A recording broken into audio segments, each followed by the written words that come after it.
இன்னைக்கு ஒடிப்பு வெண்டங்க நம்மளது வந்துருச்சுங்க. காலையிலேயே ஒடிக்க போலான்னு கிளம்பிட்டேன். போற வழியில கொஞ்சம் ஈரமா இருந்ததால கரையா இருந்தது. கோழி குஞ்சுக்கு ரெண்டுக்கும் கரையான் அள்ளி கொண்டாந்து கொட்டிட்டு போய் வெண்டங்காய் ஒடிக்க போயிட்டேன். அது என்னடான்னா இப்பயே இடுப்பு உயரம் வந்துருச்சு வெண்டங்காய். இந்த தடவை மடமடன்னு வளர்ந்துருச்சு. அதை தேடி தேடி ஒடிங்காட்டியும் போதும் போதும் ஆயிடுச்சு. ஒரு வாளி ஒடிங்காட்டியுமே 1 மணி நேரத்துக்கு மேல ஆயிடுச்சு. சரி, இதுக்கு மேல கத்திரிக்காட்டுக்கு பில்லு வெட்ட போனா சுத்தப்படாதுன்னு சொல்லிட்டு நம்ம பக்கத்துலேயே குச்சி காட்டுல கொஞ்சம் பில்லு இருந்தது. அது மாட்டுக்கு போதும் தகுனதான் இருந்துச்சு. பெருசா கம்மியாவும் இல்லை அதிகமாகவும் இல்லை, மீடியமா இருந்துச்சு. பில்லு பிடிங்க அந்த கொட்டிட்டு சாப்பிட்டு உரங்கரைச்சு உள்ளன்ட்டு கிளம்பிட்டுங்க. வெண்டங்காய் இல்லைன்னா வெள்ளையா வரும்.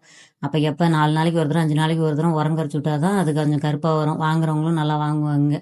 உரங்கரைச்சு விட்டு பைப்பில் இருக்க தண்ணி முன்ன வெளியே எடுத்து விட்டுருங்க. மாடு குடிச்சதுன்னா மாட்டுக்கு ஏதாவது ஒன்று ஆயிரும். அதனால வெளியே எடுத்து விட்டு நம்ம கொத்தரங்காட்டில் வெள்ளரி பிஞ்சு வந்துருச்சு. அதை விட்டோம்னா இதுக்கு மேலே மயில் கொத்திட்டு போயிடும், நமக்கு சிக்காது. வர வழியில முருங்கைத்தலை இருந்துச்சு. நம்ம முருங்கை மரத்துலேயே முருங்கைத்தலை நல்லா இருந்துச்சு. அது எப்பயாவது ஒரு தரம் தான் பூச்சி இல்லாத நல்லா இருக்கும் தலை.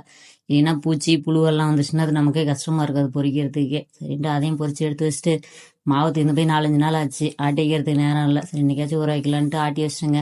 எங்கள் ஊரில் மழை வர மாதிரி இருக்குது. உங்கள் ஊரில் எப்படி இருக்குதுன்னு சொல்லுங்க.